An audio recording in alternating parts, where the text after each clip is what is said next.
Oh, man, and we are live from Little Caesars Arena. You guys see it right there. Post-game shout out there behind me, man.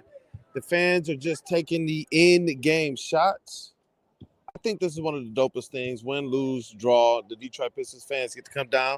If they got the tickets and taking shots, and sometimes you can just sneak in line and definitely get in there. But shout out, man. I see Mr. Nuga, first one in the chat. He says, even when we look rusty, we still pull out the dub. And what does that mean? Detroit Pistons, bro, 108, 105. I said this in the post-game walk down. This was a character win. This was one where you're talking about a lot of turnovers, not really hitting your free throws, not really hitting your three-point shots. Cade Cunningham is looking rusty after some time off. I said this was, let's call it what it was. This was a bad game, but he still probed well. 11 assists on the night, 10 points for him. But this was Jalen Duren slam cover night. Put up 16 points, 18 rebounds, and the Pistons, they gutted this one out, yo. There was a lot to like about this, and there was a whole lot to go about. But for me personally, I thought that this was a game in which you're getting some guys back who haven't played in a long time. Pistons are coming off of 4 days off, which just seems crazy with the amount of back-to-backs they've played recently. And especially in the winter, they usually got games just jammed in there. Trust me, covering the scene the last 4 or 5 years and having to get out here in the winter, the last 4 days off was actually pretty dope. But tonight it looked like a team that was trying to figure out chemistry and get their legs back underneath them from an offensive standpoint and even defensively. The first half of this game for the Detroit Pistons was one where it seemed like they were searching defensively. Grayson Allen, even Dylan Brooks, even Gillespie, these guys were able to put the Detroit Pistons defenders on their heels. They kept running just the same pick and roll, just like a heavy pick and roll or a double pick and roll to the left or to the right. The point guard would drive all the way through and hit the three-point shooter on the opposite side, man. Every single time it seemed like they were doing this. And Grayson Allen was one of the biggest benefactors of that. But in the second half is where the Pistons forced them into like sub 45% shooting, a lot more turnovers, and the Detroit Pistons actually took control of this game to a degree. And if they could have hit free throws, then they put this thing away. And that's why all season y'all have heard me, KG, y'all have heard Platte and other people talk about the fact that, hey, this team is going to have to get it together for the playoffs. I think that this is going to be one of your regular season heroes. I really do. They're built for that. The way they scrap, how deep they are. They got players that are going to hustle. And it's not just hustle players. You got scrappy guys, defensive guys, glue guys, and all of that. But it's not necessarily their skill set to turn defense and offense. For this Detroit Pistons team in particular, they're able to turn defense and offense really quickly. Literally everybody on this team. And so they get chances like this during the regular season to squeeze out some wins, but during the playoffs, we saw last year when the shots weren't there, when the cohesion wasn't there, when the turnovers mounted, that took apart the Pistons. And 2 of them games, they were up against the Knicks, and we know how those games went. They collapsed because they just couldn't put it together down the stretch.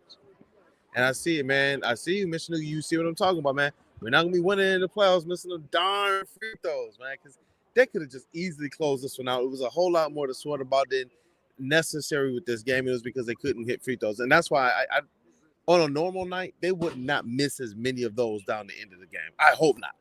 I would hope on a normal night this is one where Duncan Robinson is hitting his pair, Ron Holland's hitting his pair, Cade Cunningham had a couple times, and the crowd was trying to will him, man. They were trying to will it.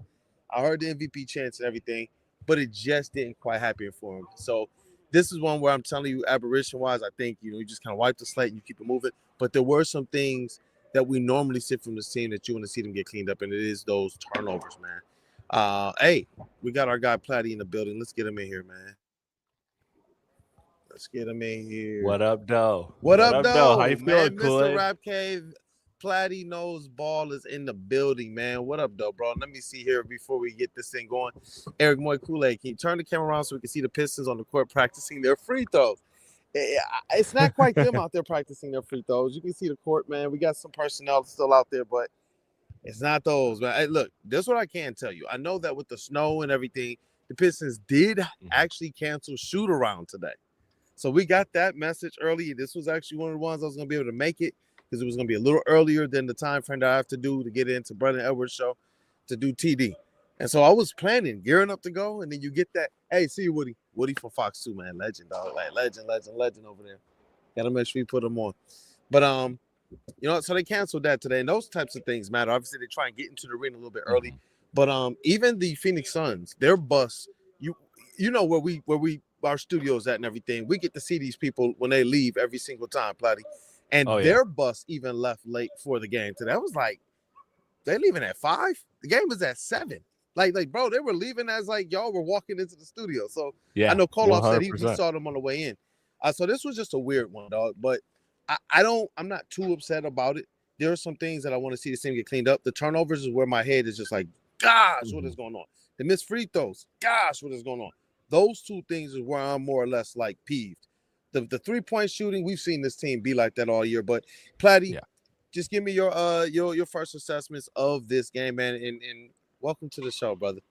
Thank you, brother. It's a pleasure to always be here. Yeah, I mean, you said it perfectly, so I won't say a lot because those are the two things that you got to clean up in this game. I thought that they were just a bit rusty, a bit out of sorts, and that's where I think a lot of those turnovers were. And maybe like you said, missing the shoot around probably messed up their rhythm in terms of the free throws. But Yeah, but the turnovers to me, I chalked it up to a lot of like, oh, we haven't played basketball competitively in 5-6 days now. Like a for lot of some of them these were, guys in a while, a week and a half. Some of those guys were yeah, sitting even before the 4-day break. exactly. So I think this team was out of sorts. You saw them do just like, if me and you are playing basketball, like you saw them make the mistakes that we would make, where it's just like leaving your feet to pass, or just like out of sync, out of rhythm moments that equated to a lot of those turnovers, particularly with Cade Cunningham and Jalen Duren in that 2-man game. But you saw it flow and get better as the game went on. So to me, I don't think it's anything to worry about. No. But you're absolutely right to hammer it home as a point of importance, because assuming they are not going to be the team that wins the 3-point battle every night, or maybe Yeah. even any nights in a series, you have to win the points in the paint. You have to value the ball and score and win the points off of turnovers battle. And you have to do at least adequate in the free throw. You can't get killed in one of those and lose a 3, because otherwise the math checks out to where you're going to lose that basketball game. So Yep. so it's right that you hammered that, but to me, that just looked like a team that was a little bit rusty. Yeah. It was that's all it was to me. So I wasn't too concerned with it. I thought that they might lose this game just because of that. So the fact that they were able to gut out another win and look better as the game went on is an encouraging sign. But to me, it's not something that I'm like alarmed about. I expect them to, in the next Mm-hmm. couple games here, be like, looking back to what they were. I think they just need to kind of shake the dust off. They got one more game this week, and then they got 4 next week. So they got plenty of time to just get back into that rhythm. And I think by this Oh yeah, time next week, it's a game every other you're night gonna for see them. you're gonna Yeah, see a game. efficient machine by that Yeah, point.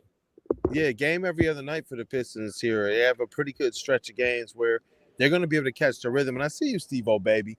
He says, look, every team misses free throws. Relax. Everybody is part of the game, and the playoffs haven't even started yet. And no, they haven't started yet. But what are the front offices doing right now? They're making decisions and plans and looking over everything they can to make sure that this team is bolstered for the playoffs. If you Right. don't start looking at what your team is today, you're going to find yourself unprepared for the playoffs. And when your team isn't making playoffs, guess what, Steve-O, baby? That hurt the Pistons last year. As much as we say that, man, if Isaiah Stewart would have played, I'm sorry. If you looked at those playoffs last year, it was turnovers down the stretch and it was missed free throws down the stretch that cost the Detroit Pistons. So I'm not going to crush them because tonight it looked like it was more attributed to some guys missing a lot of games, not just a 4-day off, but you're talking about Cade and Duran and those and Tobias who missed 2, 3, 4 games even before that. But the only reason why I decided to dwell on it at all is because it overlaps with issues that we've seen them have not just last year, but also this year. And the one thing we've known is this: it hasn't been 3-point shooting that's discombobulated the Pistons. It's been when they allow for too many turnovers, and not just turnovers, careless turnovers, where they're shooting themselves in the foot, where they have the opportunity to close the game out.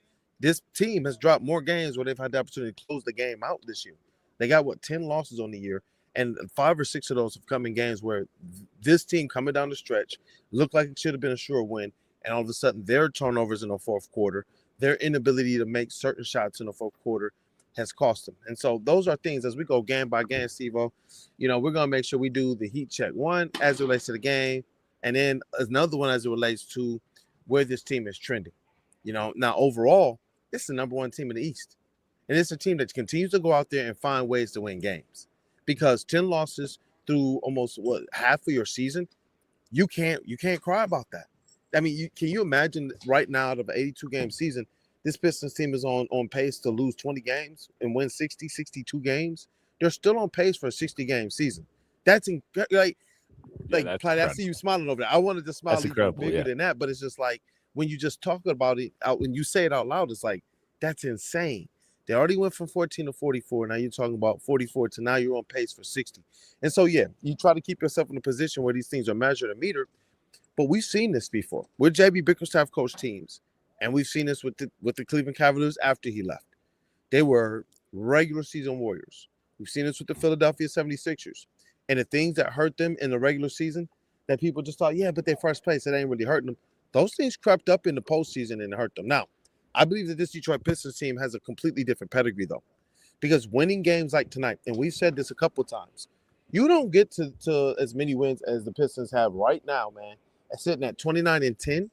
You don't get there without having some gutsy, some character wins on some off nights by your guys.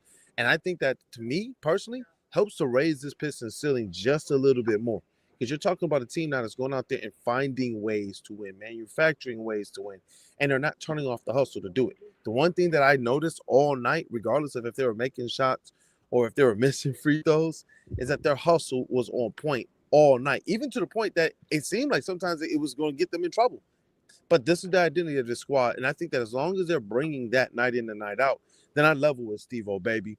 They just got some things to clean up, and they're going to be straight for the postseason down the stretch, because it's important for them as you're coming into the second half of the season, as you're coming into the trade deadline, as you're coming into the All-Star break. It's important for this team to double down and make sure they're going into the playoffs with a good rhythm and a good chemistry.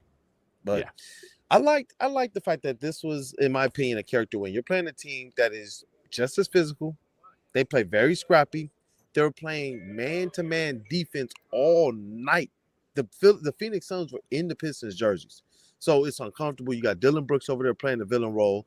And I saw late second quarter, early third quarter, he decided, I'm going to pick up Cade Cunningham. Mm-hmm. There was a lot of, like, when you're talking about chess, in my opinion, there was a lot of gutsy character wins, move by move for this Pistons team. And when they get certain things cleaned up, like I see you, Drake the Snake, he says, we got to clean up those free throws for sure. When they do clean that up, man, this team is going to be fire. And just a couple things, man, of note before we get into the box score, man. Shout out Jaden Ivey, who actually got, I thought, the quote of the night from JB Bickerstaff, man. Big Ben was in the crowd as well, Mr. Nugi. Yes, sir, he was. And the crowd here was insane. Tom Gores was in attendance as well, throwing out T-shirts and everything. But I want to start with Jaden Ivey, even before we get into the team stats, because you want to talk about somebody who's probably the most polarizing figure right now in Detroit sports, at least for the Pistons. It's got to be Jaden Ivey. With the trade deadline approaching, with him heading towards restricted free agency, people are wondering, do you wait? Do you trade him? Do you get something now? Or do you wait because you believe in what he can be? And JB Bickerstaff said at the podium tonight, we know that Jaden Ivey is a weapon. Not can be, not should be, not could be, but he says he is. We have another game where Jaden Ivey has one of those nights where he's averaging more points on the night per minute than he actually had minutes tonight. So that's where I'm looking at Jaden Ivey. I'm like, gosh, I see the potential.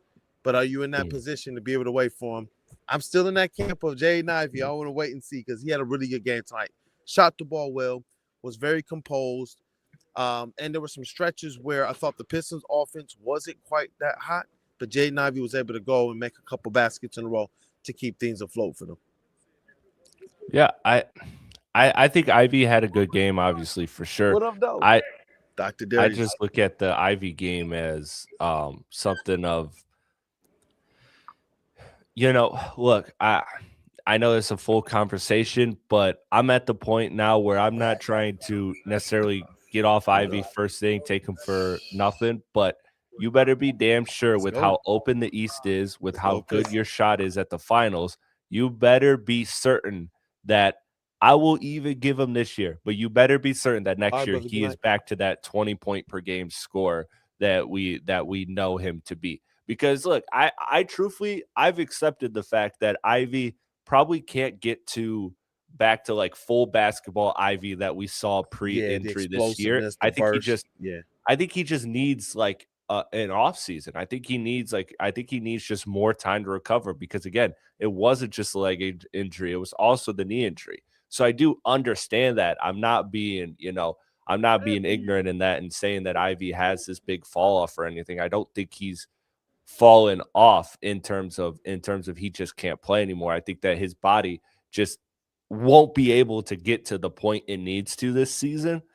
And so I understand if you don't want to move him because you keep him and you believe in him, but you better be damn sure that you have somebody that is 20 points per game next year because the East is so open. So if he is the piece that could get you a piece this year to get to the NBA finals, and you don't pull that trigger, then you better be damn sure that next year he's balling. That's where I'm at with him. That's my kind of statement on him. But speaking with tonight, I thought, yeah, it was obviously a great night. I did also notice that this is the first time in a while he's been under 20 minutes. So again, I think that he has been slumping too. So I wonder if he kind of got his minutes cut back and he needs to kind of earn more minutes. I don't know if that's the case. I don't know what the answer is to that, but that's something we'll have to see over the next couple samples. Was it just a one-off game where he only got 15, 16 minutes, or did his minutes get cut and he's got to earn back to that 20, 22, 23, and then hopefully can progress to, eventually being 28 minutes a game at the end of the season if he's fully right and healthy. But I just got to see how that plays out. But tonight he Yeah. was excellent. I thought his defense has improved a lot this season. That there's just a clear level of effort there and desire, and then offensively the shot when it goes, he's a microwave. But when the shot's not falling, he doesn't quite have that burst yet, so it gets tough for him to generate points. And if he's not generating points on offense, then what is he bringing to the table? Because we know that at best he is a solid defender, but not. I wouldn't call him at this point in his career a plus defender. So you got to bring something offensively. Tonight was a night he did. So hats off to him. The Pistons needed it. They were very badly Bro, rusty. So shout out to yeah, him. there was a lineup where they had no point guard on the court, and it was Karis LeVert and Jaden Ivey in that backcourt. It was with Yep. Ron Holland on the court too. And I was wondering, I was talking to Eric Vincent from Clutch Points, and shout out to Kuka Hill of Locked On Pistons. We were sitting right when we sit right Mhm. there over the visitors tunnel. I don't know if y'all can see that tunnel over there, but that's where we sit, just above it, man. And that's what we were talking about tonight, man. That was part of the conversation. Another part of the conversation was, is Dennis Jenkins going to get any time, man? That was another thing we were talking about. Like, he had a good, great start to the game. If you want to talk about, like 5 points, 3 assists in 6 minutes, and he didn't miss a shot or a free throw. But that was it. And he was asked, Eric Vincent did ask after the game, what goes into effectively the lineups and how you decide that people are going to go out there and play. And he said, hey, look, who's giving us the best chance to win? JB Bickerstaff is always going to say that. He's always Yeah. going to say, because I think that he's a coach who wants to stand on the decisions he makes. But I'm glad that he chooses to, answer it. But with those in particular, those questions, he always kind of gives that same answer. Effectively, like, man, bro, I did what I did, type of thing. Yeah. You know what? I wonder how much that resonates with the team. When you got a team full of dogs and a team full of guys who we've seen now, this is a deep team. You can put in anybody any given night can go out there and have a decent night for the Detroit Pistons.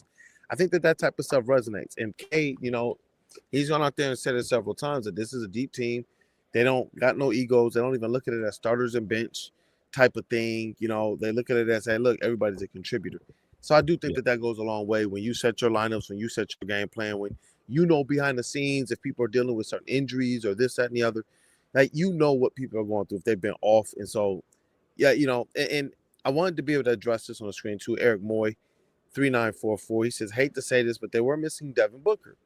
I'm glad we won, but we should have won without it being a character building thing. And I don't think it was a character building thing. I think it was a display of them having character. It was a character win. Mhm. I've seen this game in the past where they Photoshop and they go home and they get blown out by teams like this without their star. I would come into to the studio and talk about it with Platte. Like we've seen these nights. I remember Yep. Desmond Bain with the Memphis Grizzlies coming into this building with no Ja and no Triple J and saucing us all night. I Mhm. think he put up 50 points. I've Yep. seen it. And seeing Grayson Allen kind of going off tonight, I was like, they better do something about this, man. In the second half, they slowed a lot of those guys down. So I agree with you, Eric. We want to see this team be able to come out here and punch teams in the face, especially without their star. But the Phoenix Suns do have a little bit more pedigree than I think even a lot of people out there give them credit for. Phoenix Suns on the year are 24-17. They were 24-16 before this game. And they came in with a lot of defense on their side. They're a physical team, and they're a team of length. And the way they Yep. play defense, they had a good game plan on defensively tonight. They were running everything straight up at the Detroit Pistons, and they did not care if the Pistons shot a three. And if you're going to play the Pistons, that's what you're going to do. You're going to pack in the paint. You're going to play defense to try and make them start and pick their offense further away from the three-point line. So as soon as they get across half court, you saw the Phoenix Suns players, if they weren't full court, pressing up on them as soon as they got over. And you got to think about this. Coming back rusty, coming back cold, coming back after, for some of these guys, 4 to 5 games to 8 games off, which could be up to 2 weeks. That's what I think that we saw tonight. A Phoenix Suns team that was coming in, humming, running, ready to go, and a Detroit Pistons team who was kind of just a little bit slow. So, yeah, That I respect this Phoenix Suns team. Even Mhm. without Devin Booker, they're one of those teams, like how our Pistons team. We're not Yes. surprised when we've seen the Pistons win without Cade Cunningham because we say that's our team. We know our team is physical. We still got Durham. We still got Stu. We still got Asar. We still got Ron. We still got Dent. Those are the things we stay in. The guys that pick up the slack when Devin Booker isn't there, they did that tonight. Yes. So I tip the cap to the Phoenix Suns for coming in with a great game plan, and to the Pistons for, even though they weren't making the shots and they were playing sloppy and that's on them, they still found a way to get that dub, which ultimately I think it bodes better for them. When you go back and you look at that tape for the next game, it's a much easier to digest that with a win than it is with a loss. So I would Yeah. rather see them go out there, like we said, you said it before, Platte. You want to see them go out there and handle these teams. But this is one which Phoenix Suns are one of the better teams right now in the league. Yeah, this is one I'm not calling for that. I'd love to see it when it happens, but this is one that I'm not like, okay, this should have been a game. And that's where Eric, I think his point is good. I think it's just missing the context of everything that you just stated, right? That this team has been off and players have been off for games. Again, they haven't played in 5 days. So that already in and of itself in the middle of the season, that's literally all-star weekend break for the Pistons. Like they had that break, and then on top of it, you had Cade and Duran missing games, and so it is just Tobias as well. So I think that's really all it was tonight. And then this Phoenix Suns team is a lot like a lesser Pistons team, and I don't mean that to slight them. I mean that as a compliment. They're a team that, like you said, they have a lot of role players that are capable of stepping up to bigger roles. And Devin Booker even himself hasn't had, by his standards, the He greatest hasn't been season. like the Yeah. book we yeah. This Phoenix Suns team still finding ways to win games while Devin Booker hasn't been Devin Booker. Like, if I told you at the beginning of the season, Kool-Aid, that the Phoenix Suns were a playoff team, you would be I like, wouldn't have oh my believed it. God, Devin Booker, is he having an MVP season? I, But I it's wouldn't have really believed they not. were either like playing team, maybe. I wouldn't have believed like what we're seeing right now. Yeah, like it's a testament to their coaching staff, to their players on their roster, the organization. The fact that that is a team that should have definitely been tanking, definitely been bottom of the league, but they were in a situation where they couldn't tank. They had to just fight through it, grind through it, and find a solution. And they found one to be in a competitive team. They're not winning a championship, but they're a team that can beat any team on any given night. So I think that is a team that that's always going to be tough to play, always. So for me, that's all it is, man. That's all it is. Did you want to get into the box score now, or did we want to Yeah. I'm bring up about to something get else to the before? box score now. Team stats, man, we can start there. The Pistons actually shoot 47% from the field, and they hold the Phoenix Suns to 41%. First half, that looked a whole lot different. So the Detroit Mhm. Pistons defense, it definitely perked up a whole lot in the second half, which is their identity. That's why I say it's a character win. You know, when offense ain't there and your team can go out there and turn it up defensively and slow the pace for that other team, that's when you walk home and you say, you know what? We got away with one, but we got one. And it's because they went out there and they dictated things defensively. That's something that they know that they can control. 3-point shooting. Phoenix Suns took 46 3-point attempts, man. They hit 37% of them. The Pistons, they shoot 28% free throws, man. It was cold in the building, and it was cold from the line for both teams. Yeah. 64% free throw for the Suns on 25 attempts. Check this out. The Pistons get 37 free throw attempts, bro, and they shoot 62%. Do you know what they have to do just to get like 15 free throw attempts as a team? Well, They get I think that's 37 of them. changing, Kool-Aid.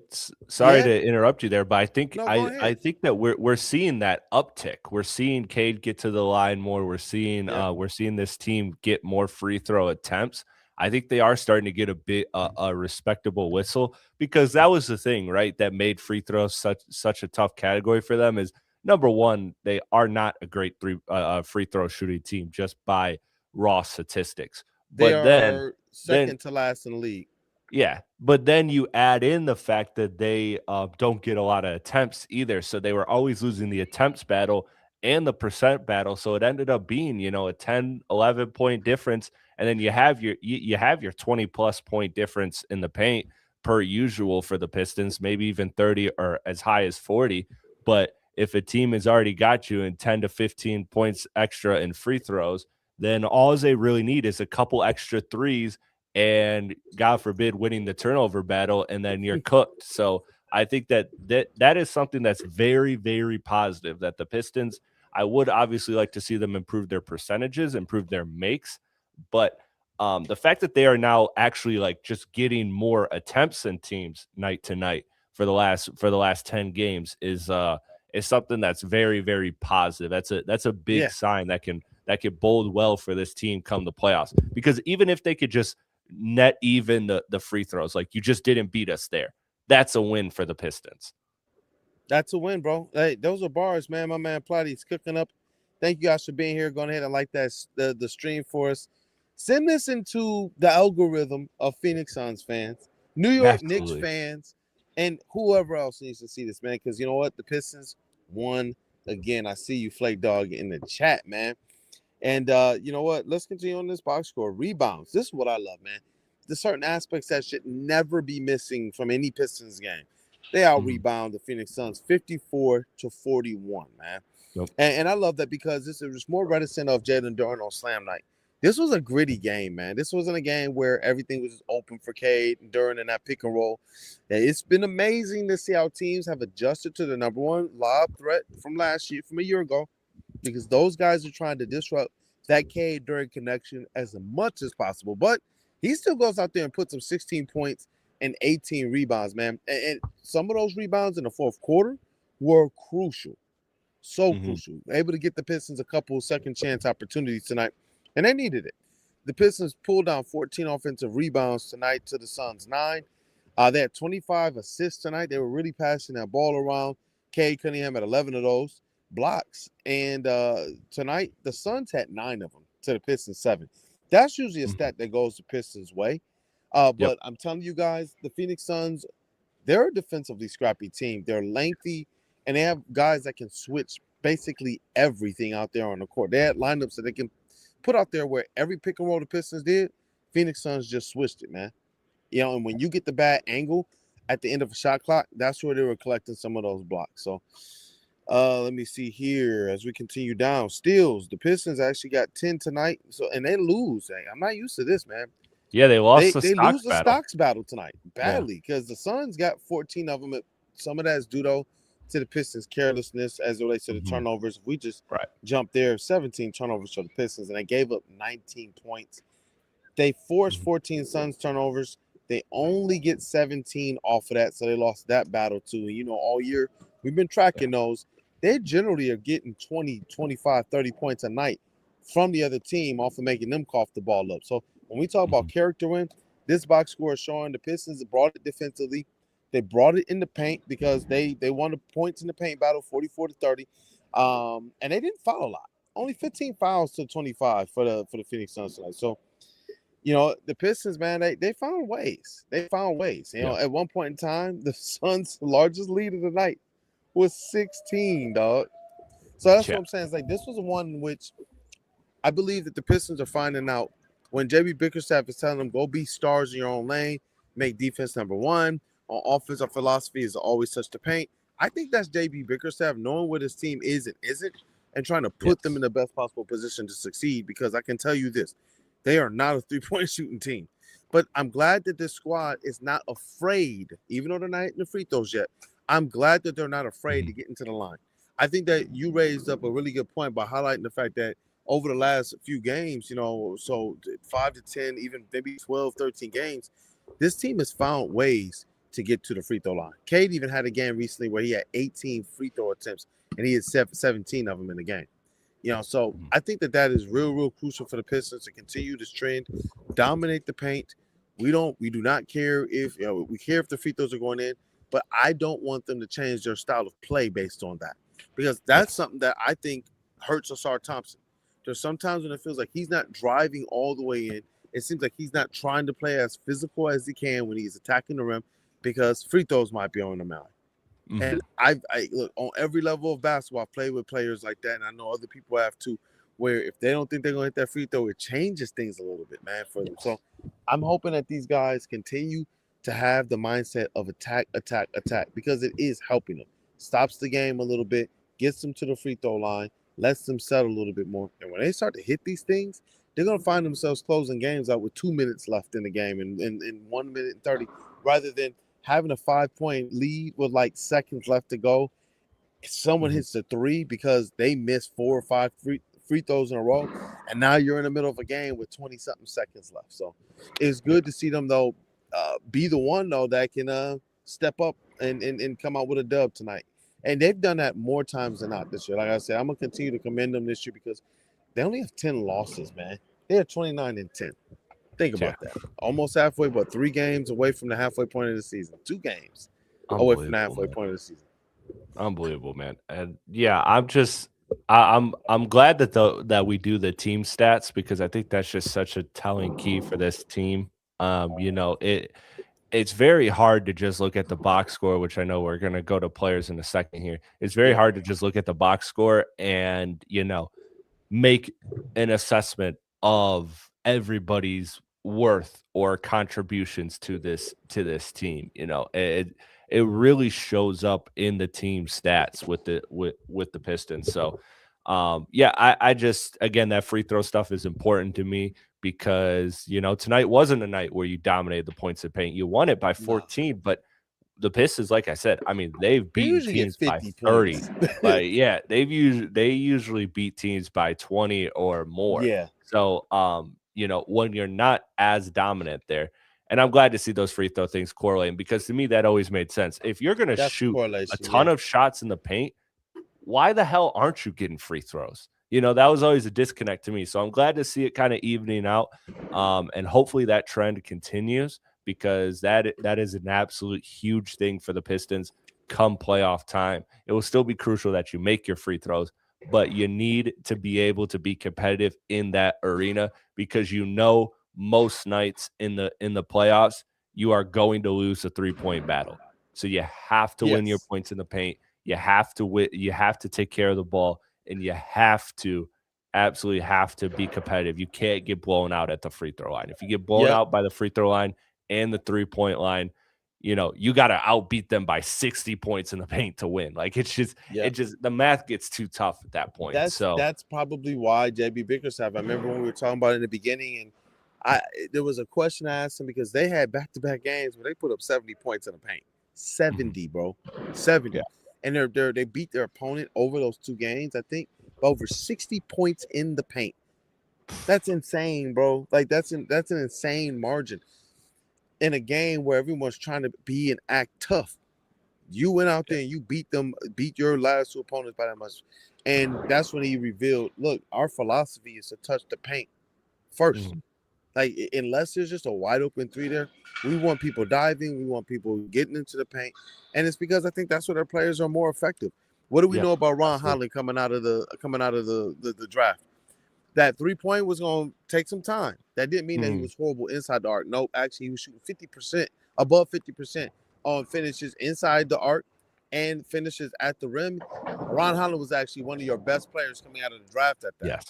Yes. So while we were looking at, man, we need a 3-point shooter, we need a 3-point shooter. Now we got a guy who's getting to the rack, who's getting into the lane, who's going defense to offense, who's transitioning really, really fast.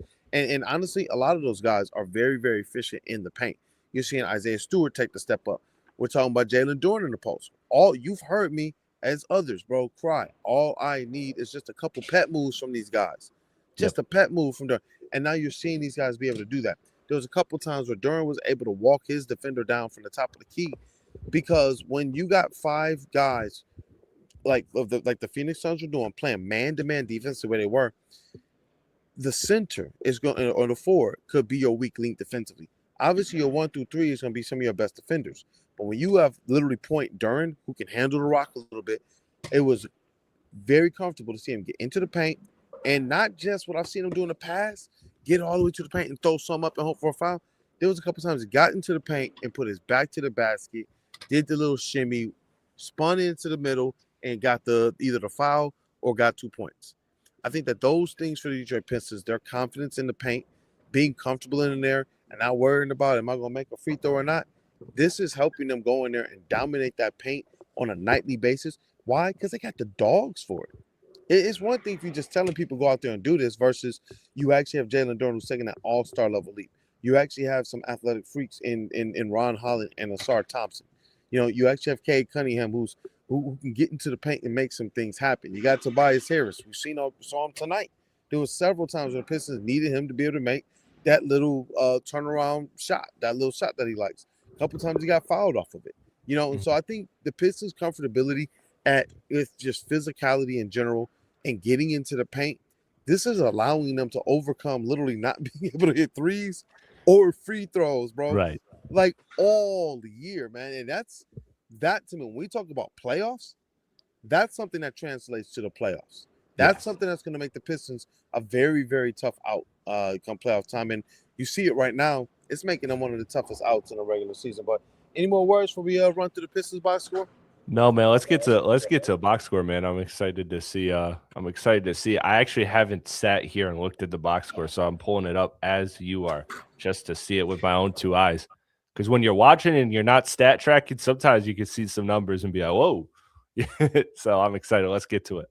All right, let's rock, man. So I know we already talked about Mr. Jaden Ivey, 17 Yep. points, 15 points, 17 minutes off the bench, 6 of 8 from the field, 3 of 5 shooting. Just wanted to make sure you guys knew what the homie was doing. And only 2 turnovers for him tonight in those 17 minutes, which I thought was actually really good for the style of play that he had, man. So shout out to Yes. Jaden Ivey. And when we look at the bench, there wasn't much happening off the bench tonight, man. I'm going to run through the bench real quick, and then we'll get to the starters. Isaiah Stewart, his impact was felt in the middle of that lane. There was a lot of times where it looked like he was sending people the other way. And I saw someone earlier said Stu was literally like a detour out there in the paint. So I never look at if he got 4 points or if he has 15 points. I'm looking at his effectiveness in the paint. All the things that we see from Durham that made him Defensive Player of the Month was his ability to defend at the rim, his ability to deter shots, his ability to make the paint just that less comfortable for the opposing team. And honestly, tonight, I saw that happen against a squad that can actually match up with the Pistons or probably maybe got a little bit more size than the Pistons. So that to me was actually a big thing. I am pro Stu for tonight. He did have 2 blocks on the night as well. Ron Holland, 11 points, 3 of 6 shooting, 9 rebounds, man. Scrappy. He did have 5 turnovers. He was Some awesome carelessness there. What you guys say Yeah. about Ron or Stu, brother? Stu, yeah, everything you said, just co-sign it. He continues to prove why he is the best rim protector in the NBA. I thought that again, you look at 4 points, 2 blocks, you go 4 rebounds, you go, who cares?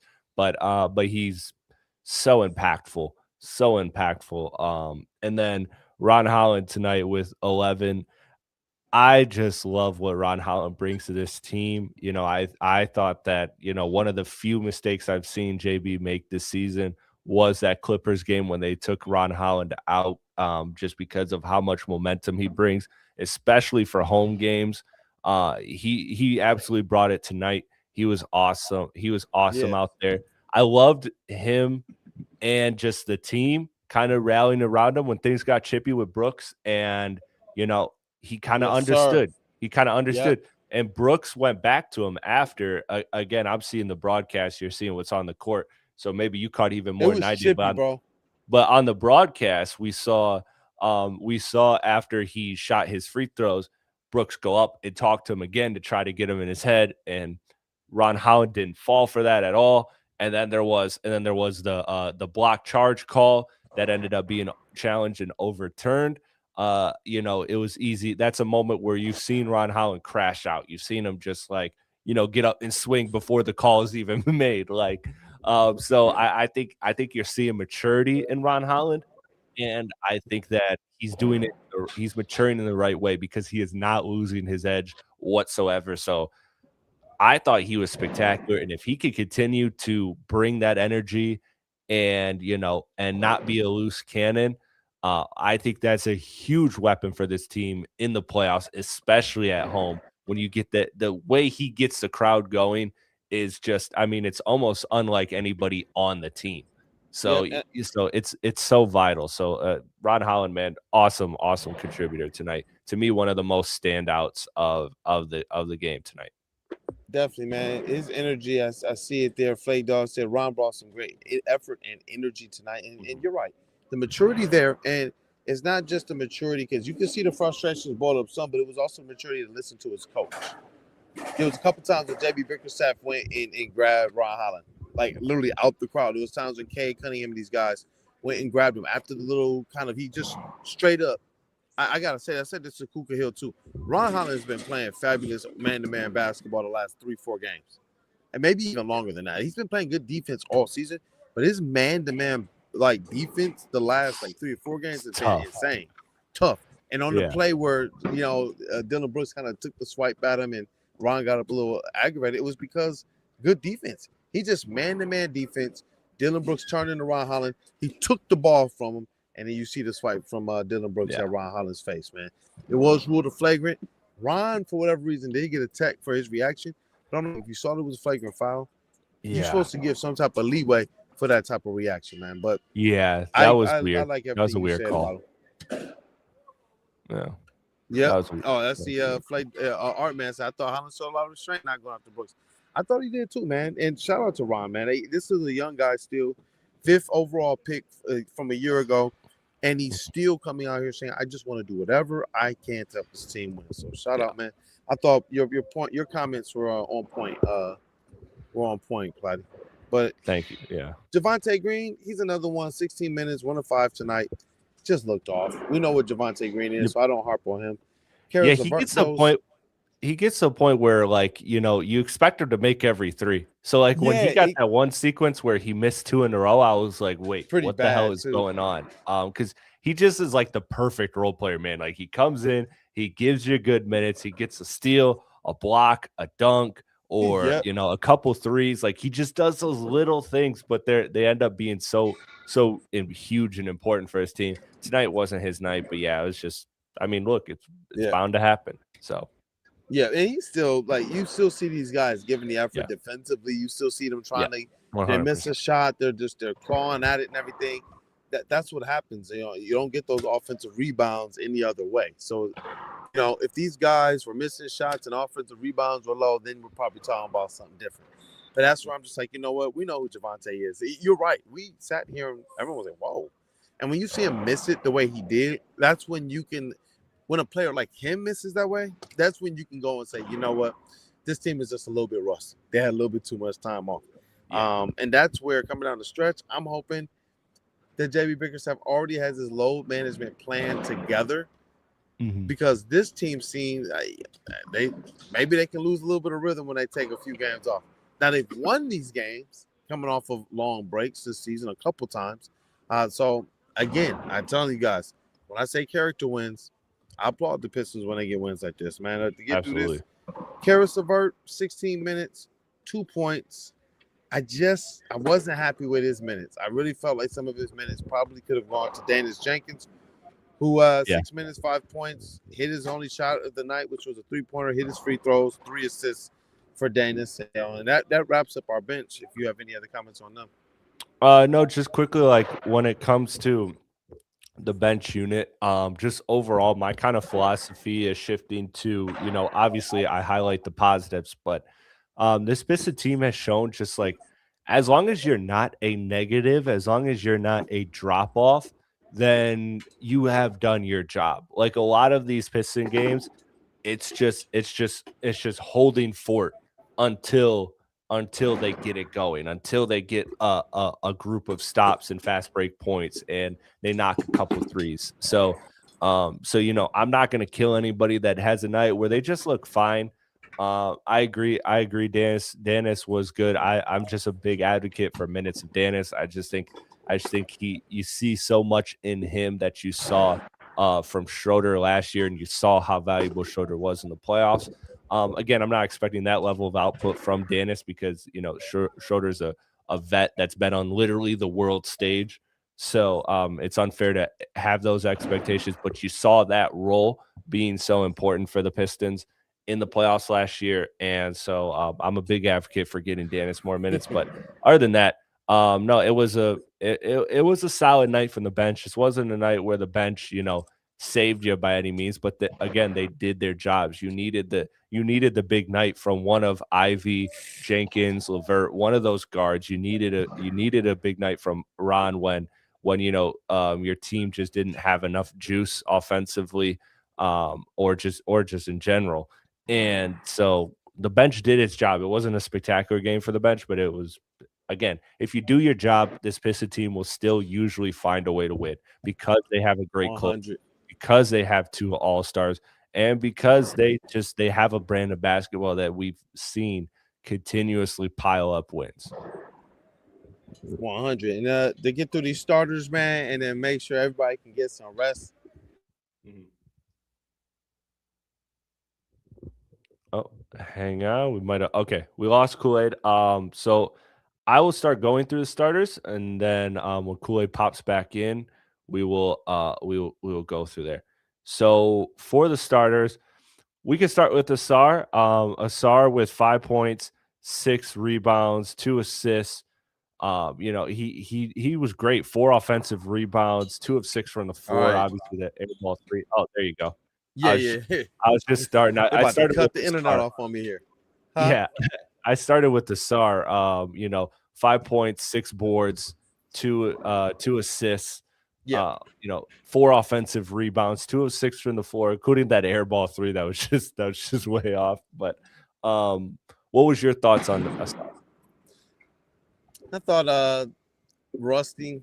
I thought largely defensively is where I was kind of looking for a little bit more. But ultimately, I thought it was just a little bit rushed from him tonight. He also had the cramp, which is another sign that these guys were probably just not in game shape right now. So he had the cramp, took him out the game for a little bit. They brought him back in at the end, which I actually was a little bit more comfortable with for defensive purposes. In the second half, I thought he was better defensively than he was. But obviously, what everybody's mind is going to go to with Asar Thompson is the offense. Everyone's waiting to see this kind of development offensively of Asar Thompson, where he can be either point Asar or this kind of Swiss Army knife or this more kind of rugged, expansive version of even like a Tayshaun Prince. And so from the offensive standpoint, it just seems like there's more to the surface that needs to be scratched. And so I'm hoping, man, that they offensively that they continue to allow him to just get comfortable as the season goes. They find their spots. Largely, I think this is what he's going to be this season. I'm not expecting like a large jump offensively. I think on his good nights, you'll see him get to his 15 or 17, but most nights, it's a game in between the game for Asar Thompson. And if he's defending well, if he's making it tough on the players, if he's switching and all of that, because otherwise, if we do look at the offense, it's going to continue to leave a lot to be desired on a nightly basis. But overall, I think he's doing his role. I think he's playing his role. 100%. I think you need to see top tier defense from him because you know what it is offensively. And look, it's January 15th. Like, you know, things can change, but for the most part, we kind of know who these guys are. These this you know, we talked about it with Ivy, you know, needing extended amount of time to evaluate him. And I think we're now at a point where we kind of know what Ivy's going to be this season. Now that doesn't, Yeah, you know, that's another conversation of years down the line. It's the same thing with Asar. I think Asar, we came into this season, you know, hoping that Asar was going to establish himself as the Robin to Cade's Batman, and it ended up being Jalen Duren. And then you thought, okay, well, maybe we got two Robins. Maybe we got a Batman and two Robins. That'd be awesome. That'd be wonderful. But Asar just hasn't been able to take that leap offensively. And I think at this point, you are going to see it. You're going to see nights where, yeah, he does have like 16 points and yeah, he's great offensively. And then you're going to have nights where he just doesn't give you much offensively, but you got to bring the elite consistent defense. And I thought his defense was good tonight. I just thought that it could have been better. And again, I'm attributing that to Russ. So not freaking out about it, but I would give this game for Asar like a C- game. Like I think it's not a terrible game, but I think yeah. it's It gets a below what it pass. should be. Yeah, Yeah, but it's I, below I what it agree should with be. you. I agree. And then let me see here. Tobias Harris, he returned 16 Unk. points, 6 of 11 from the field, 7 rebounds, 2 assists. I just thought he was solid, man. It's 5 steals as well for Tobias Harris. Just kind of one of those guys who was in the right place at the That right was time. crazy. And That there was were some crazy. times where like you know, the Pistons defenders in front of him are getting their hands up, and he's the one coming down with the ball. So shout out to Tobias Harris. That's uncharacteristic for him, but we take it, and I think that's the purpose of a Tobias Harris, man. He's just all Yeah. professional, and I know that there's some games that will leave us frustrated, but I believe more times than not this year he's proven his value. Now, if there's some trade that comes up that can get you a guy that can go out there and just shoot the cover off the ball to get you buckets. Obviously, it's things that people are going to talk about. But when the Yep. Pistons tell you that they like their chemistry and they want to see what this team can do, it's Mhm. because of nights like this when you see guys like a Tobias Harris and Jay Ivey go out there and be a huge part of the reason why this Pistons team won. And how many people had that on their bingo cards to start before the game started? Right. You see what I'm saying? Most people would have picked maybe 3, 4, 5 other players before they said Tobias Harris, Jaden Ivey, along with, you know, Big Jalen Duren and his double-double was going to be what really, really helped to spur this Pistons team forward in the win.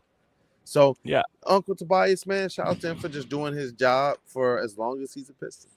100%. I think that Tobias, yeah, this was a good night for him. I mean, any night you have half the team steals is both a great Tobias night and a bad Pistons defense night. But at the same time, yeah, he was great there. The shot was flowing. But the one thing, Koy, that I just like that just makes me wince is watching him drive and attack the basket. Like he just like I'm talking like he like can't anymore. Like fast breaks, like all of that stuff. Like it is rough. Like it is literally, and it is heartbreaking because you know I know Tobias from even before this era of Pistons basketball when he was a bucket for us, and that is one place you're really starting to see his age. And then obviously the 3-point shot being what it is this season has been extremely disappointing. So yeah, I know what you're saying when it comes to there is a lot of value that he brings, and he's shown it tonight for this Piston team. He kind of has a good sense of what the Yeah, team low needs from him, maintenance, man. and yeah, and goes for it.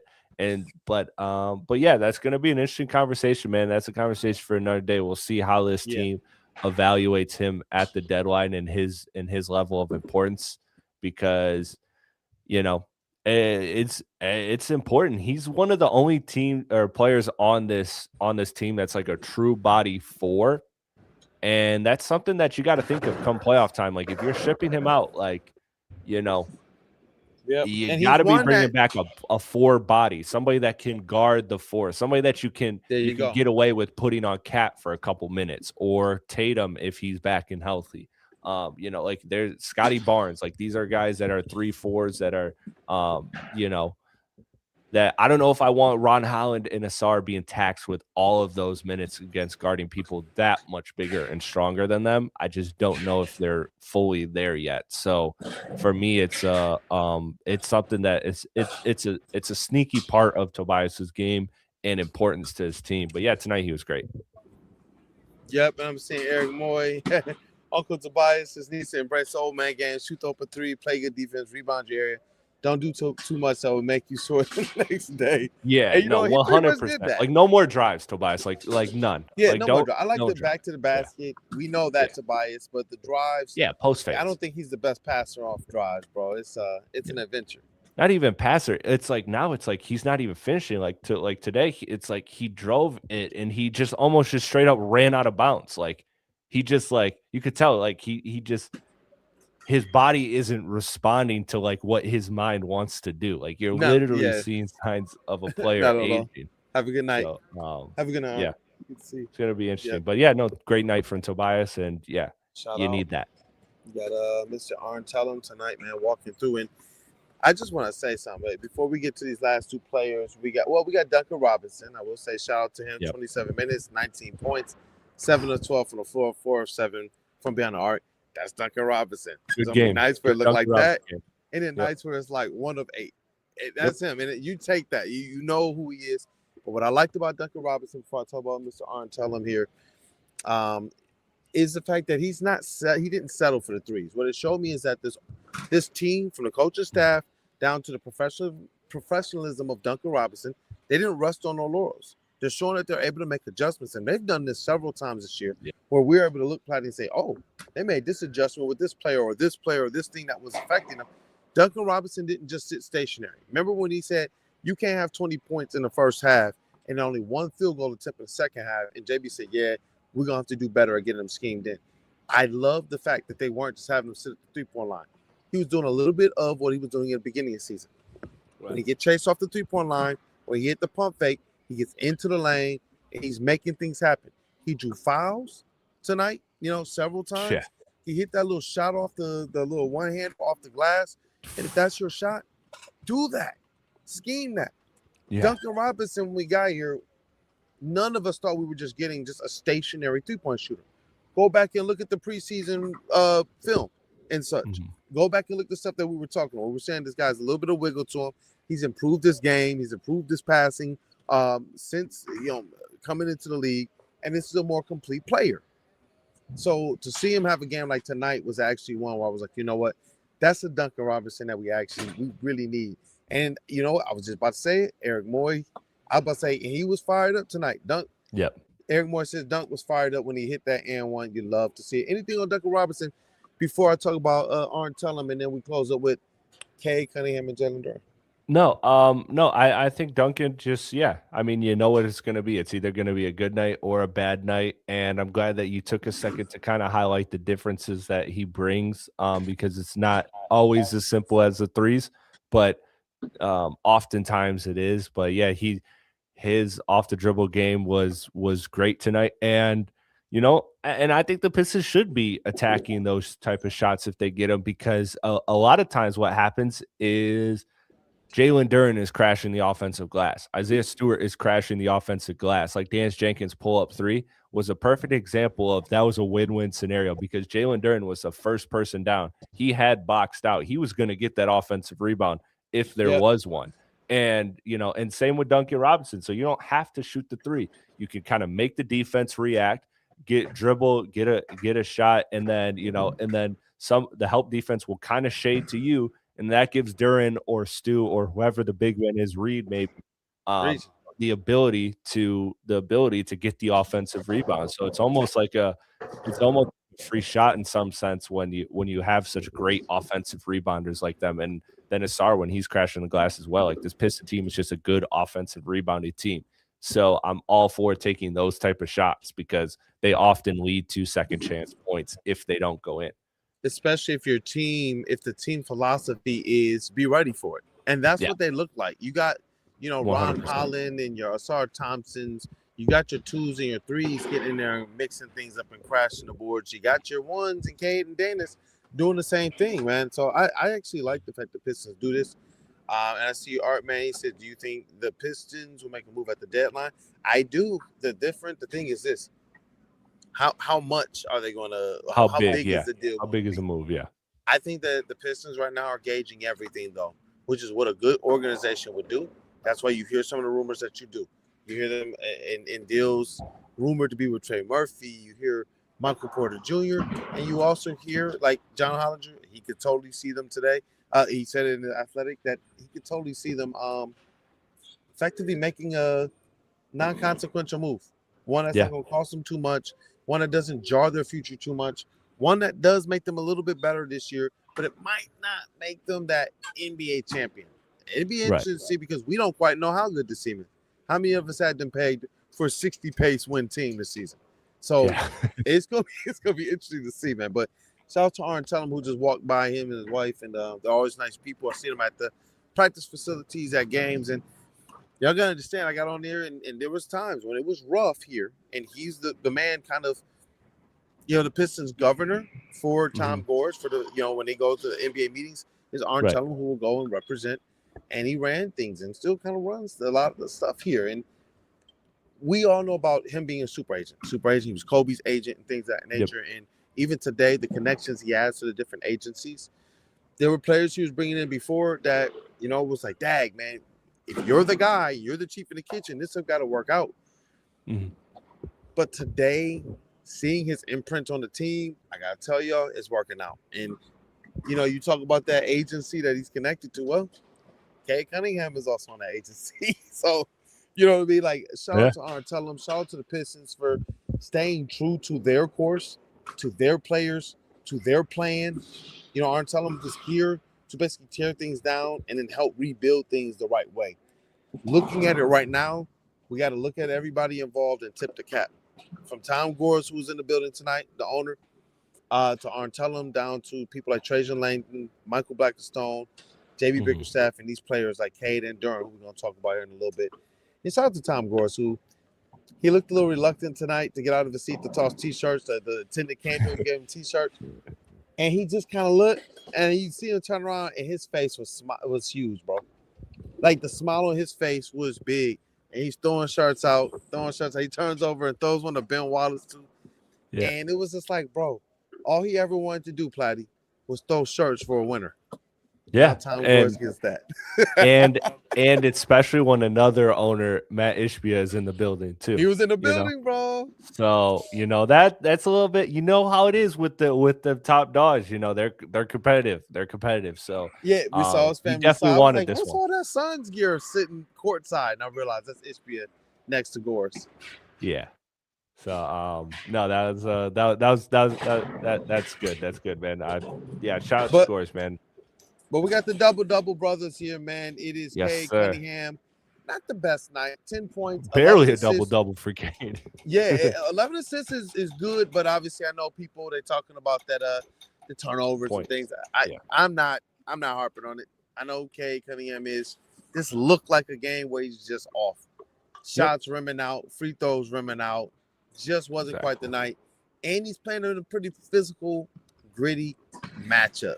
And so, look, I think that this is one where you're going to see a much better Cade. He went 0-7 from 3-point tonight, 3 of 16 from the field, 4 rebounds, 5 turnovers for Cade Cunningham to go with that 10 and 11. But he did play a game, I think a game leading.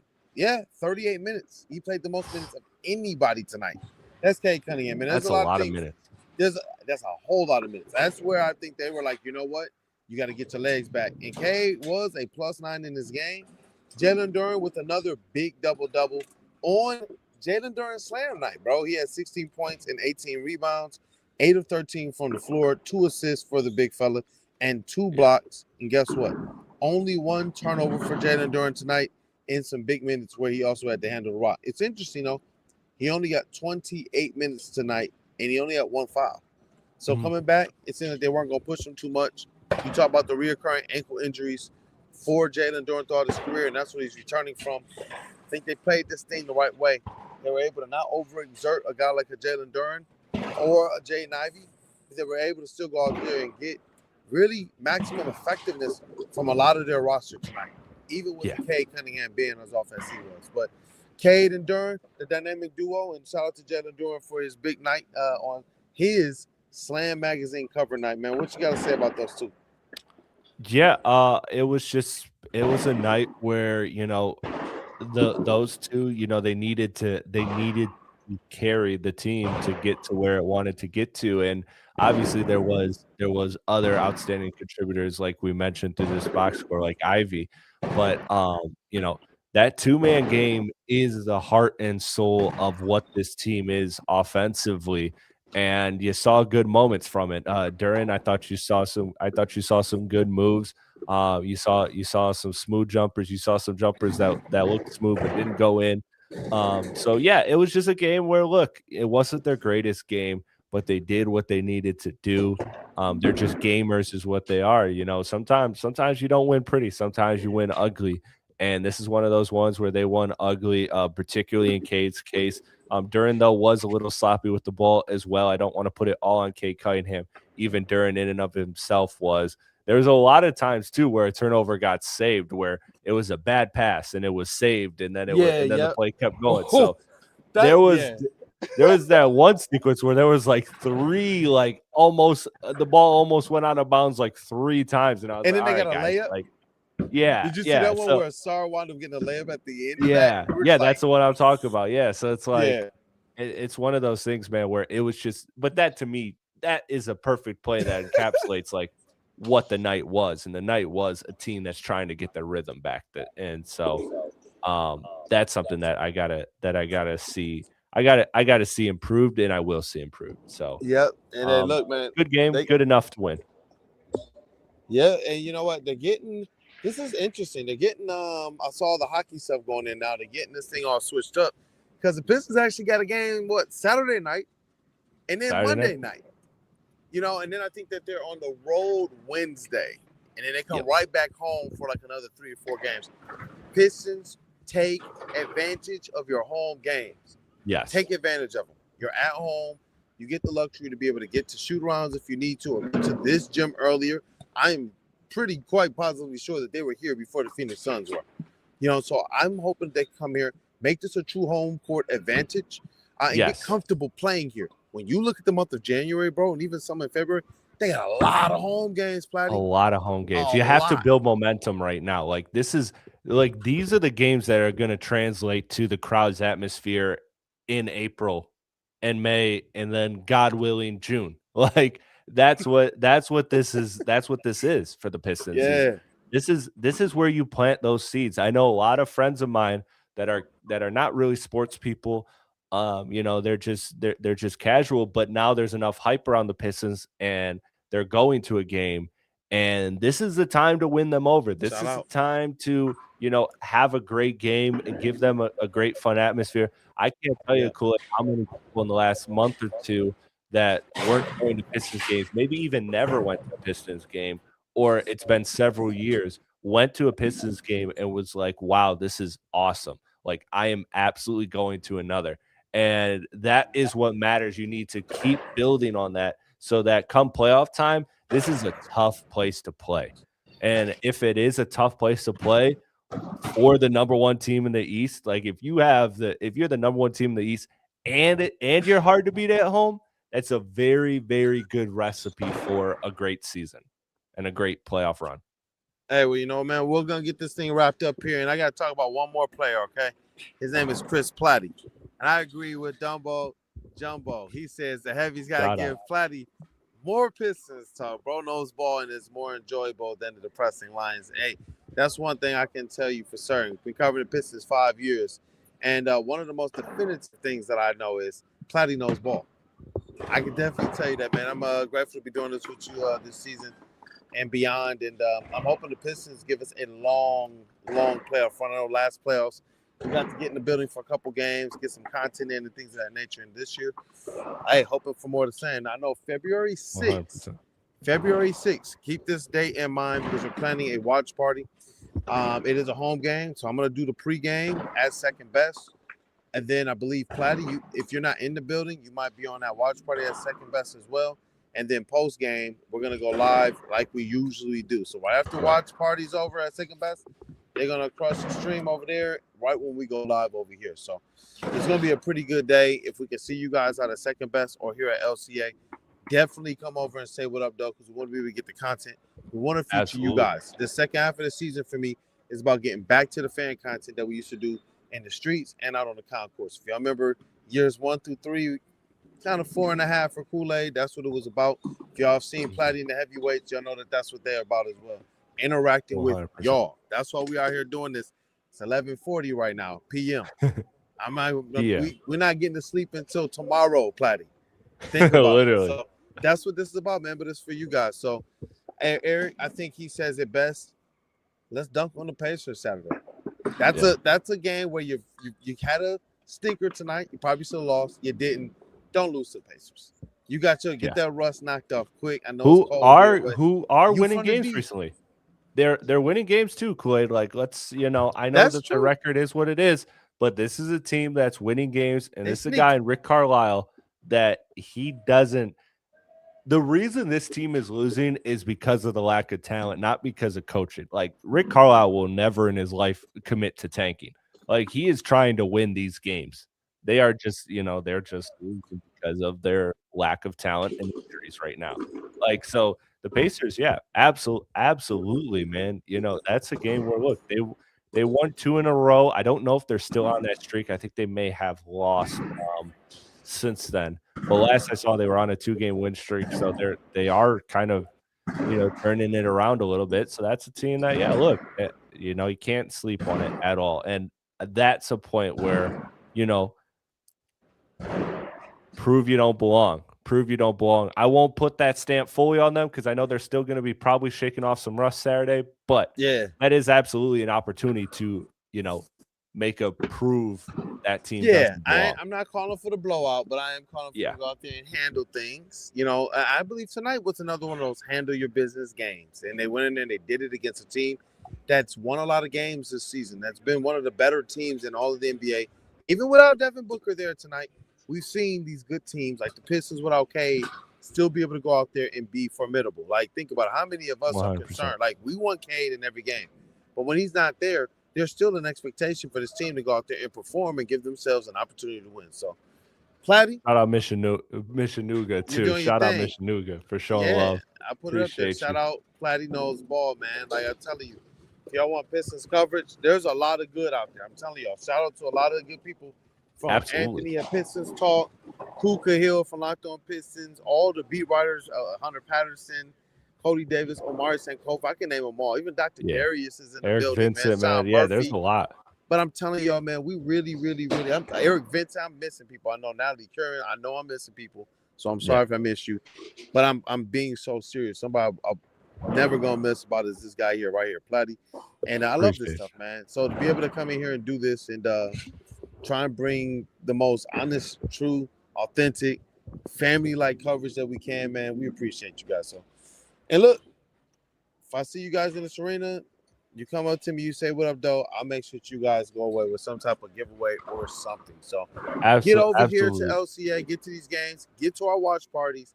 We'll make sure y'all go home with something. I promise you. Absolutely. And fans, I'm always gonna make sure, chat, that I announce what games I'm going to, because for real, I'm always available to me, whether you message me on whatever platform I'm on or however you get in touch with me. Just let me know where you're at, if you're going to be at a Pistons game that I'm at, and I'm always down to stop, say what up, because believe it or not, like it makes my day just as much to be able to interact with you guys, because you guys are the lifeblood for what we do here. It's huge. I wish you was on the last. I wish you were able to be on the last stream, because 3, 4, 5 people, bro. Like, what was sports? What up, though, man? Yo, I love y'all. So I'm telling y'all, Platte's not lying. That goes a long way. The interactions I've been able to have with you, especially as we, like, bro, it's 5 years in, and we're gonna blink. It's gonna be another 5 years, and to be able to look back over this stuff, it's been awesome. I remember I usually like to post some videos at the beginning, and it's cool to see. I go back to the beginning. Some of those fan interaction videos was with Platte and Nicholas Koloff before they were at Woodward. That's the craziest stuff, man. So shout out to you, man, for continuing to just stay consistent and persistent put your skills out there and resonate with people. And I'm telling you guys, I appreciate all the support. Woodward appreciates all the support. Thank you guys for helping us get to over 100,000 subscribers. And now we got to get to a mill. So, but I'm hoping the Pistons can get us a championship first. So shout out to that too. But Platte, we're going to tell the people good night. It's Chris, like 6'7", easy to find. Yes, Chris is tall. Chris is tall, man. I'm not that hard to find. Yeah. Basketball height, and it stops there. It stops there. Look, bro, I got the skill for you, man. Ain't nobody doing that. You be my enforcer. I got you, bro. I'm sure. I got you, man. Listen, this is fun, man. Next game, Indiana. We'll see how this team does. If they come in here blowing out the Indiana Pacers, like, you know, that's gonna be, you're gonna see a pretty happy Platte. So I'm excited to see what this Piston team could do going forward. And man, let's let this season continue. Yeah, look at them getting the boards together over there in the corners, man. I think that is a show. It's 11:45. I know I'll be getting home tomorrow now and starting another great day at Woodward Sports. And we got Pistons basketball this weekend, man. Thank you guys for being here, for supporting us. Smash that like button before you go. Follow my man Platte at Platte Pods. Follow your boy Detroit Kool-Aid at Detroit Kool-Aid. Yes, sir. And tap in, man. Stay tapped in with us. We appreciate you guys. Have a good night, Joe. Peace out, everybody. Pistons. They win again. Let's do it.